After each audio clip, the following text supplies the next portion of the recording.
안녕하십니까. 청장년 사부 강현수입니다. 저 같은 죄인을 불러주신 주님의 은혜와 사랑이 하도 커서 두렵고 떨리지만 저의 변화된 삶을 교회 앞에서 증거하려 합니다. 돌아가신 제 아버지는 4대 독자로 함경북도 함흥에서 태어났습니다. 6.25 동란시 대구로 피난 가셨다가 거기서 제 어머니와 결혼하셨고 그 아래에서 제가 태어났습니다. 저는 너무 난폭하고 무서운 아버지 밑에서 얻어맞고 터지며 자라다 보니 아버지를 아버지라 부르지 못하고 자라났습니다. 아버지와 눈 맞추는 것도 함께 밥상에서 밥 먹는 것도 두려웠고 잠도 마음 놓고 잘 수가 없었습니다. 잠을 자다가도 언제든지 아버지가 부르면 나는 기계처럼 일어나야 했습니다. 술 심부름, 담배 심부름 등 무엇이든지 아버지가 시키는 일을 해야 했습니다. 이런 성장 과정을 통하여 어느덧 학교와 밖에서는 싸움꾼이 되어 있었고 모든 문제를 나 혼자 해결해야 했습니다. 늘 마음속에 아버지에 대한 원망과 상처를 안고 살아왔습니다.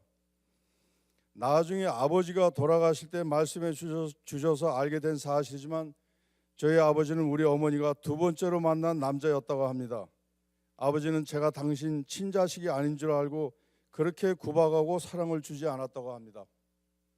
이런 상처를 가지고 사춘기를 지나면서 저는 불면증으로 시달리게 되었습니다.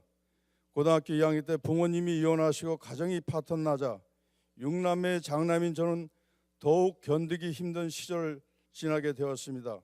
그때부터 저의 방탕은 본격적으로 기승을 부리게 되었습니다. 70년도 초 한용고등학교로 편입되면서 주목대장으로 자리를 잡았고 급기야 왕십리 패스하면서 칼부림 사건이 터졌습니다.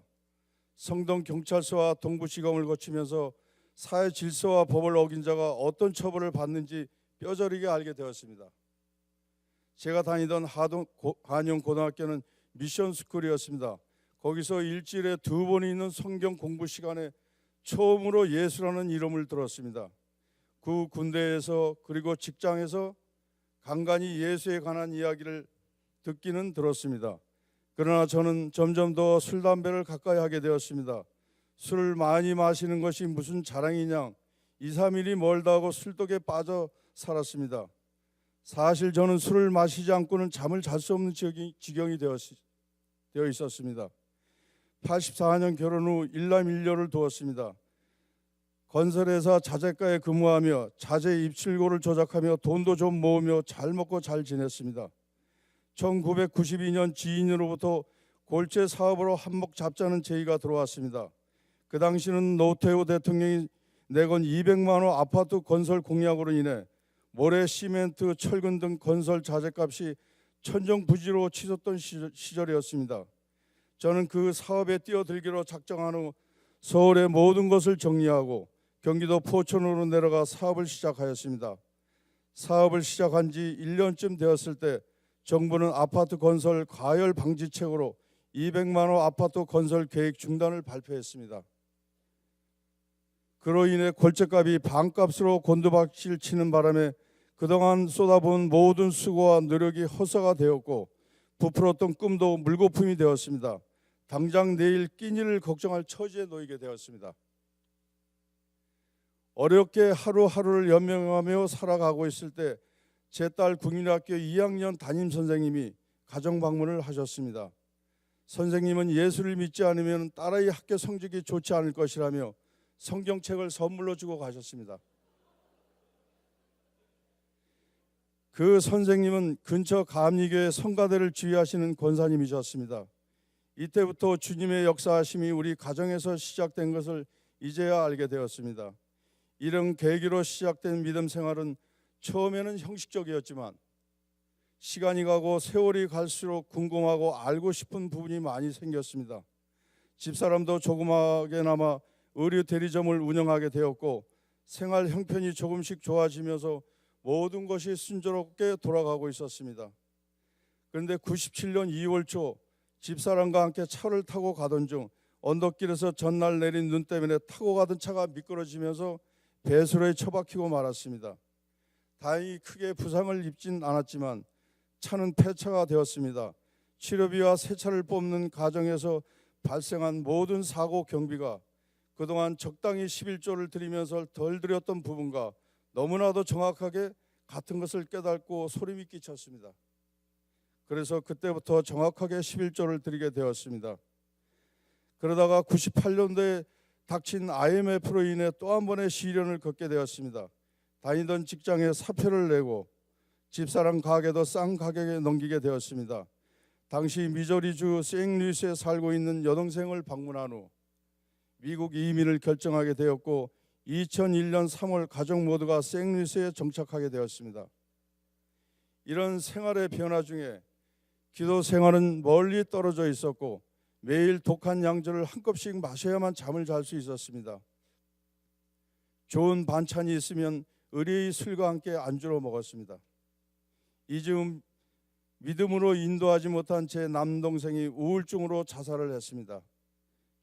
개팍한 성격의 아버지로부터 받은 상처를 안고 죽은 남동생의 죽음은 저 자신을 더욱 자학하게 됐고 그러면 그럴수록 더욱 괴로운 나날이었습니다. 불면증은 더욱 심해지고 수시로 치밀어 오르는 분노와 불같은 성격을 자제할 수가 없었습니다. 모든 것들이 믿음과는 정반대의 행동이었습니다. 7년 동안 다람쥐 채바퀴 돌도 생루이스 한인 장로교에 다니며 들은 인본주의, 세속주의, 설교 말씀으로는 진정한 회개라든지 진실한 신앙생활을 할 수가 없었습니다. 급기야는 강대상에서 목사와 장로가 싸우는 것을 보고 근처 감리교회로 옮기게 되었습니다. 거기서 형식과 외형에 치우친 예배를 보면서 예배는 그렇게 엄숙함과 경건함으로 드려야 하는 줄로 알았습니다.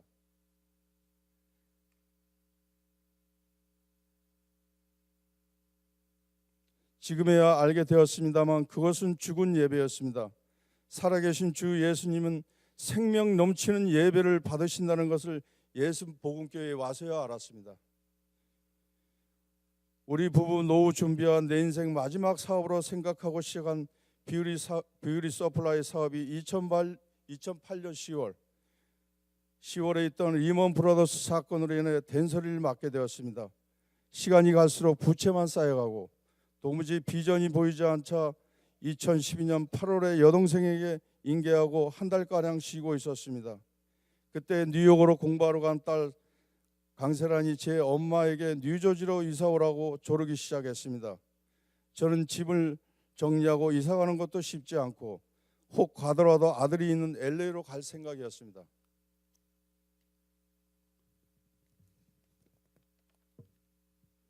그런데 주님의 역사는 저희를 뉴저지로 오게 하셨습니다. 많은 세관을 정리하고 이삿짐을 싸니 마지막 남은 것은 달랑 트럭 한 대 채운 짐뿐이었습니다. 작년 9월 30일 20시간 이상 트럭을 운전하여 도착한 펠팍의 짐을 풀고 작년 10월 4일 딸아이 인도로 예수복음교회에서 처음 예배를 드리게 되었습니다. 난생 처음 성령 충만한 예배를 드리고 많은 젊은이들이 눈물을 흘리며 드리는 뜨거운 찬양은 저의 마음을 흔들었습니다. 저는 뜨거운 눈물을 흘리며 후회했습니다. 나의 젊음, 나의 세월을 허비한 죄를 용서해 달라고 주님께 가슴을 치며 회개했습니다.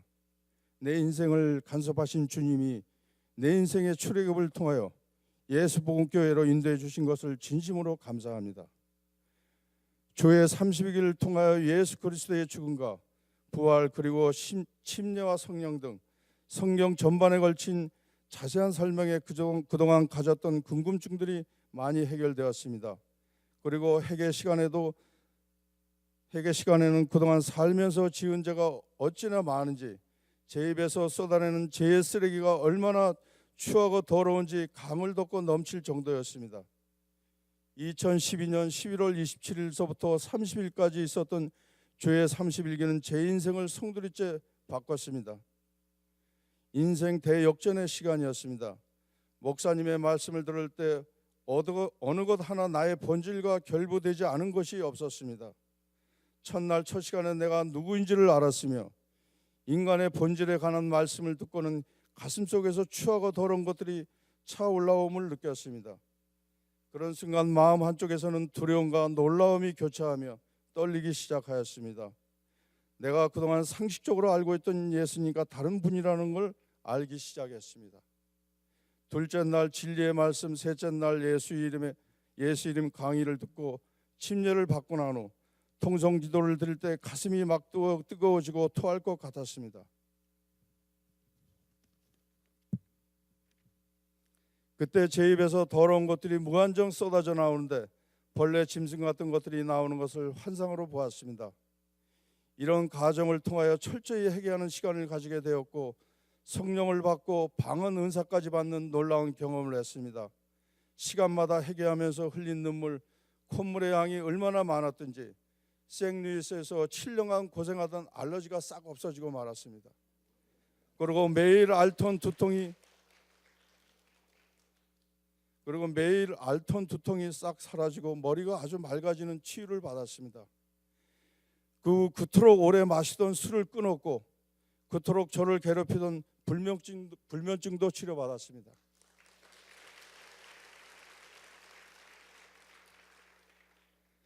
우리 주님은 한치의 오차도 없이 치밀하게 섬세하게 우리 가정을 경영하고 계십니다.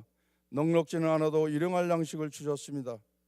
저와 집사람에게 노고수를 공부할 수 있도록 주 5일 근무하는 직장을 마련해 주셨습니다.